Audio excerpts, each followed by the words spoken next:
The stage from Milford arrived 40 minutes late, which gave the people of Harlow Creek plenty of time to gather without meaning to. A delivery had come in at Pruitt's General Store. The farrier was shoeing a horse just outside. 2 women from the church auxiliary were crossing toward the post office. Nobody was waiting for anything in particular. And yet, when the stage finally rolled to a stop on the main street and the door swung open, nearly a dozen sets of eyes turned toward it without quite knowing why. The woman who stepped down did not look like trouble. She was dressed plainly, a dark traveling coat over a pale blouse, a single bag in her hand. She was not young in the way that draws attention, nor old in the way that dismisses it. She was somewhere in the middle of both, composed, a little tired, but with the kind of stillness about her that suggested she had made a decision and was no longer second-guessing it. She stood on the boardwalk for a moment, taking in the street with quiet, unhurried eyes. Then she asked the nearest person, a boy sweeping outside the barber shop, one question. "Which direction is the Bainbridge property?" The boy stopped sweeping. He didn't answer right away. He looked at her the way people in Harlow Creek looked at anyone who said that name out loud, a quick, involuntary glance that checked whether the speaker understood what they were asking. Apparently satisfied that she did not, he pointed west without a word and went back to his broom a little faster than before.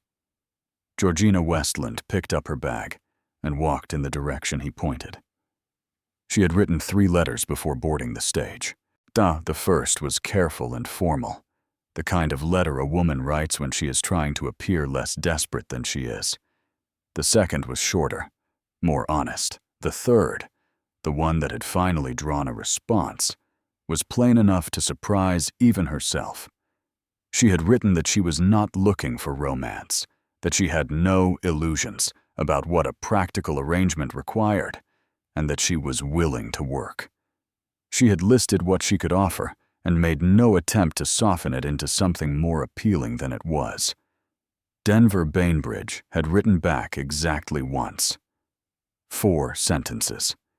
He confirmed the date of her arrival, described where his property sat relative to the main road, noted that the spare room was clean, and signed his name. No pleasantries, no questions. Nothing that could be mistaken for warmth. She had read those 4 sentences 6 times on the journey and decided she respected them. She found him before she found the property. He was standing outside Pruitt's General Store when she came back up the main street, having been redirected by a woman who told her she had gone too far west. He was loading a supply crate onto a flatbed wagon, alone, unhurried, not speaking to anyone. The people moving along the boardwalk gave him a wide radius without appearing to think about it, the way water moves around a stone. Nobody greeted him. Nobody met his eyes. He didn't seem to notice or mind either way. Georgina stopped walking. He was taller than she had imagined from his letters, though his letters had given her nothing to imagine from. Yet his face was weathered and closed in the way of a man who had spent years not explaining himself to anyone. He was somewhere past 40, she guessed. His movements were deliberate. Nothing about him was loud. She crossed the street. The 2 women from the church auxiliary were still nearby. The farrier had paused. The boy with the broom had somehow migrated closer. Harlow Creek did not have much by way of entertainment on a Wednesday afternoon, and something about the directness with which this stranger was walking toward Denver Bainbridge had begun to draw the kind of attention that a town saves for moments it will talk about later. Georgina stopped 2 feet from him. He looked up from the crate. She said, "I'm Georgina Westland. I believe you're expecting me." He looked at her for a moment the way a man looks at something he is trying to take an accurate measure of. Then he said, "I am." "I want to be straightforward with you," she said. "I've come a long way, and I'd rather not spend the first hour dancing around the subject." She held his gaze without effort. "I'm proposing we go ahead with the arrangement, if you're still of the same mind." The street had gone quiet in the particular way that streets go quiet when everyone on them is pretending not to listen. Denver Bainbridge set down the crate. He looked at her for another long moment, not unkindly, but with the full, unhurried attention of a man who did not say things he didn't mean. Then he said 4 words. "I'll get the minister." Nobody on that street moved for a full 3 seconds, and the farrier's hammer stayed raised. One of the churchwomen put a hand on the other's arm. The boy with the broom forgot entirely that he had a broom. Georgina Westland gave a single, composed nod. "Thank you," she said. And that was how it began. Not with flowers or declarations, not with the kind of story young girls were told to hope for. It began on a dusty Wednesday street in Harlow Creek, with a woman who had run out of easier options, and a man who, for reasons nobody in town quite understood, said yes. What neither of them could have known, standing there in front of half the town, was how much the other was already keeping hidden. And in Harlow Creek, secrets had a way of finding the surface, whether you were ready for them or not. The minister was a lean, unhurried man named Reverend Oakes, who had presided over enough Harlow Creek business to know when to ask questions and when to simply open his book. He asked no questions. He opened his book. The ceremony took place the following morning in the small room behind the church that smelled of cedar and old paper. There were no guests. There were no flowers. Georgina wore the same dark coat she had arrived in, having decided the night before that pretending otherwise would only make things awkward. Denver stood beside her in a clean shirt with his hat in his hands, which was the closest thing to ceremony she had seen from him yet. Reverend Oakes read the words. They each said what was required of them. When it was done, Denver signed the register first and passed the pen to Georgina without comment.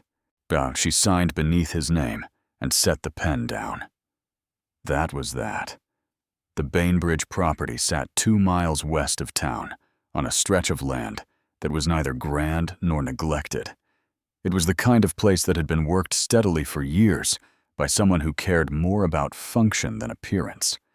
The fences were straight. The barn was sound. The house was small but solid, with a covered porch that caught the afternoon shade and a kitchen garden along the south wall that had gone slightly wild at the edges. Denver carried her bag inside without being asked. He showed her the spare room, which was, as his letter had promised, clean, and told her where things were kept with the economy of a man giving directions to a place he knew well. The pantry, the pump out back, the extra blankets on the shelf above the door. Georgina stood in the middle of the kitchen and looked around with the quiet attention she gave most things. "You keep a tidy house," she said. "I keep a functional one," he said, and that distinction seemed important to him. She nodded. "I can work with functional." Something shifted almost imperceptibly in his expression. Not quite a smile, but a slight easing of whatever he kept arranged across his face by default. It was gone before she could be sure it had been there at all. The town noticed everything, naturally. By Thursday afternoon, the women of the church auxiliary had discussed the matter with some thoroughness over a quilting frame. The general opinion was that Georgina Westland, now Georgina Bainbridge, a name that seemed to startle people when they heard it, was either very brave or very uninformed.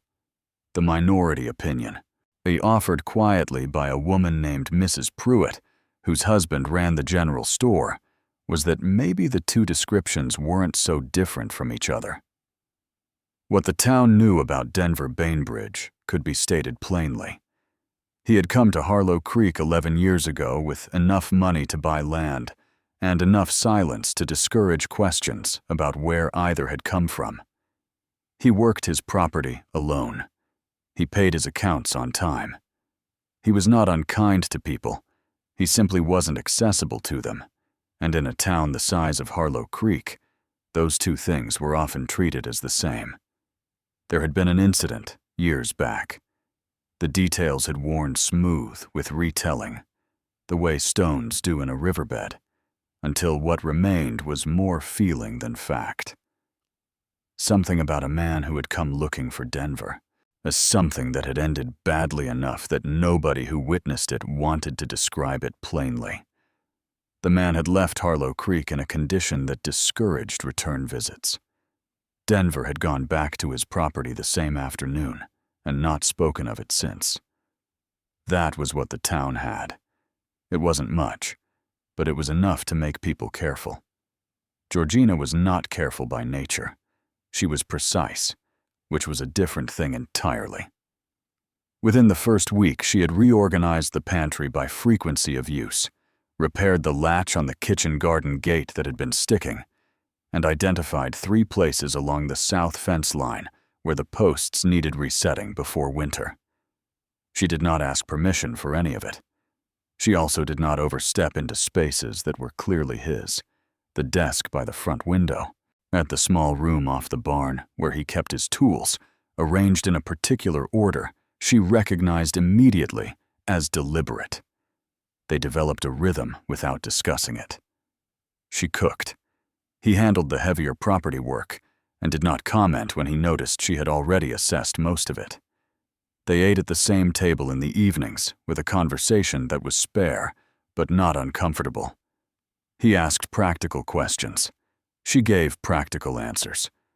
Occasionally, one of them said something that wasn't strictly practical at all, and they both let it pass without remark, the way you let a door close quietly instead of pulling it shut. One evening, near the end of the first week, she set a plate in front of him, and he looked at it for a moment before looking up at her. "You didn't have to do this," he said. It was not about the plate exactly, and they both understood that. "I know," she said, and sat down across from him. He picked up his fork. After a moment, he said, "Where did you come from?" "Before Milford." It was the first personal question he had asked her. Georgina looked at her own plate. The question was simple enough on the surface, but she had been waiting for it. The way you wait for weather you've been watching build on the horizon, knowing it's coming, not entirely sure what it will bring when it arrives. "A long way from here," she said. He nodded, as though that answered something, and didn't press further. But she noticed, when she glanced up, that he was still watching her. Not with suspicion, exactly. With the careful attention of a man who had learned that what people didn't say was usually more important than what they did. And for the first time since stepping off that stage, Georgina Westland felt the particular discomfort of being seen by someone who was actually looking. The first frost came early to Harlow Creek that year. Georgina noticed it before dawn, the way the cold had settled into the kitchen overnight and turned the window glass to pale silver. She built the fire up quietly and stood at the stove with her hands wrapped around a cup of coffee, listening to the stillness outside. It was the kind of morning that made a place feel either very lonely or very settled, depending on where you were standing inside it. She was still deciding which one this was. 3 weeks into the arrangement, a man rode onto the property. Georgina was in the kitchen garden when she heard the horse. She straightened and turned to see a rider coming up the approach at an unhurried pace, a broad man in a good coat, with the particular ease of someone who considered himself welcome most places he went. He reined in near the porch and looked around with the slow, appraising eye of a person taking inventory. Denver came out of the barn. The change in him was immediate and specific. He didn't raise his voice or reach for anything. He simply stopped walking and stood with a stillness that was different from his usual stillness. Denser, somehow. More deliberate. "Harlan," he said. The man on the horse smiled the way people smile when they want you to know the smile is a choice.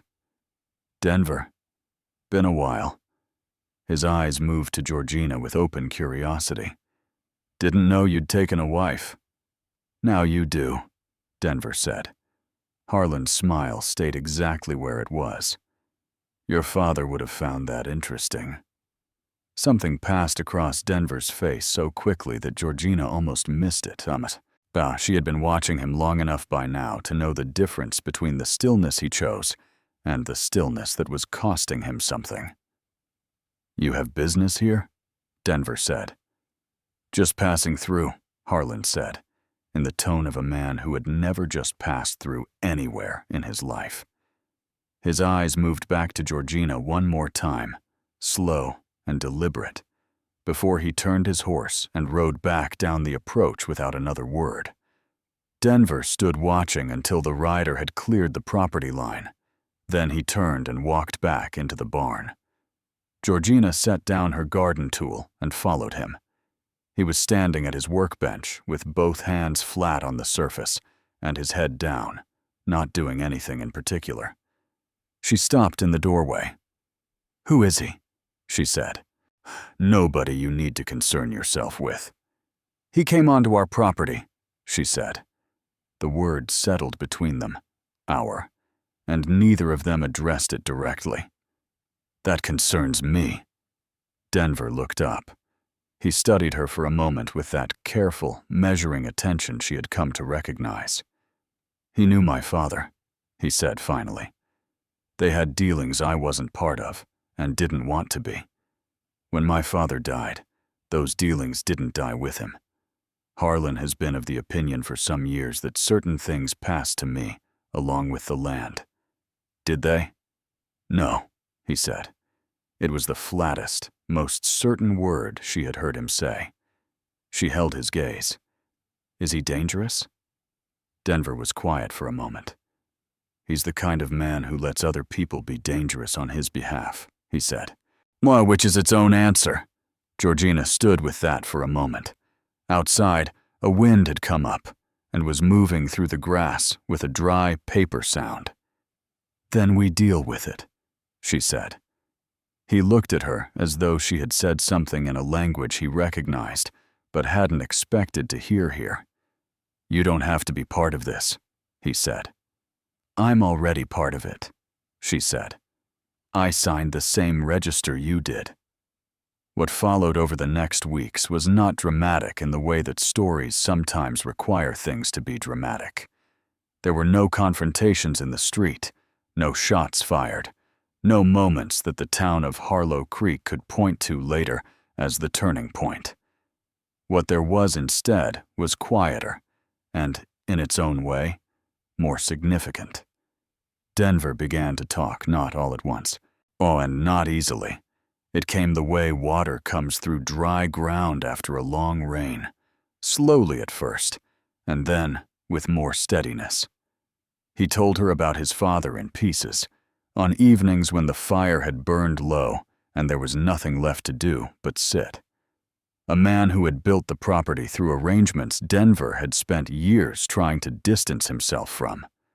A reputation that had followed him here despite his efforts.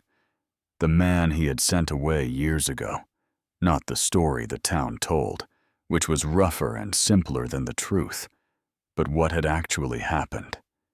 He had intervened on behalf of a family the man had been systematically ruining. It had not been clean, and he was not proud of all of it. Georgina listened the way she did most things, completely, without interrupting, without softening it for him. When he finished, she said, You've been carrying that a long time. It wasn't yours to carry, he said. She looked at him across the low fire. It is now, she said simply. Denver Bainbridge looked at his wife, and for the first time in longer than he could accurately remember, something in his chest came loose from where it had been anchored. Harlan came back once more, in late November, with 2 men behind him this time. Denver met them at the property line. Georgina stood on the porch with her arms crossed and watched, and what she saw was not the closed, careful man who had loaded a crate outside Pruitt's store on a Wednesday afternoon. What she saw was a man who knew exactly who he was and was no longer particularly concerned about whether that made other people comfortable. The conversation was short. She couldn't hear the words from the porch, but she didn't need to. She watched Harlan's expression move through several positions before settling on something that looked remarkably like reassessment. Then he turned his horse. His 2 men turned with him. They did not come back. Winter came in full, and the property held against it the way a sound thing holds, not without effort, but without failing. They worked through the cold months in the particular closeness that comes from sharing a small, warm space against a large, cold outside. The conversation between them had changed, without either of them formally acknowledging that it had. There was more of it, for one thing. And it had begun to carry weight in a different direction. Not just the practical exchange of 2 people managing a property, but something that moved toward the personal and stayed there without apology. One evening in December, Denver came in from the barn later than usual and found her asleep at the kitchen table over a letter she had been writing. He stood in the doorway for a moment looking at her. Then he did something he had not planned to do. He reached out and moved a strand of hair away from her face with a care that was entirely disproportionate to the practical task of it.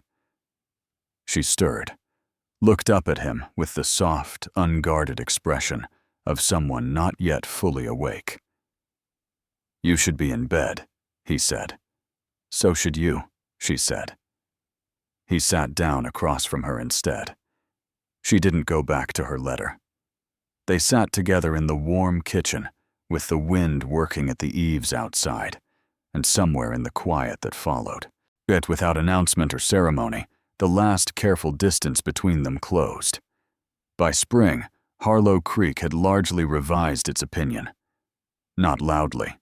The town was not given to loud admissions of having been wrong. But Mrs. Pruitt remarked to her husband that Georgina Bainbridge had a way about her that you didn't fully appreciate until you'd seen it work on something difficult. The boy who had pointed west without explanation saw them riding together one afternoon and watched them go with the uncomplicated interest of someone watching something that made sense. Reverend Oakes, who had asked no questions and opened his book, allowed himself a small private satisfaction when he saw them together at the edge of the Easter service, Denver with his hat in his hands, and Georgina beside him, her hand through his arm in the easy and unthinking way of a woman who has stopped keeping track of the small gestures because there are simply too many of them now to count. The following autumn, Georgina sat on the covered porch in the long afternoon light with a contentment she had no particular desire to examine too closely, in case examining it diminished it somehow. From inside the house came the sound of Denver's voice, low and unhurried, reading aloud, a habit he had developed in recent months that she had said nothing about because she liked it more than she wanted to admit. Then a smaller sound joined his, lighter, unsteady, and entirely new to the house. She looked down at the child in her arms, who was looking back at her with the dark, serious eyes that had already, even at 4 months, begun to remind everyone who saw them of his father. She felt him shift against her with the compact, absolute trust of someone who had not yet learned that the world required anything more complicated than this. Denver appeared in the doorway a moment later, book still in hand, and looked at the 2 of them in the afternoon light with an expression that he didn't try to arrange into anything other than what it was. He sat down beside her. She leaned into him slightly, without thinking about it. He put his arm around her, without thinking about it. The land stretched out before them in the long gold of an autumn afternoon, quiet, and worked, and theirs. Neither of them said anything. There was nothing that needed saying. And that was the thing about Harlow Creek. It had seen the beginning of their story on a dusty Wednesday street, and thought it understood what it was watching. And it had taken the better part of a year for the town to understand that some things can only be measured from the inside. Before you go, I'd love to know where in this world you're watching from right now. Has this story found its way to you in a small town, a big city, somewhere cold, somewhere warm?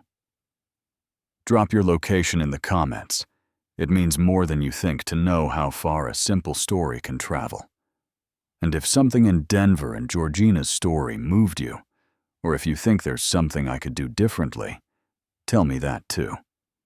Your suggestions don't just help me, they shape the next story. Every comment is read. Every honest note is kept. If slow burn Western stories are your kind of thing, there are more waiting for you.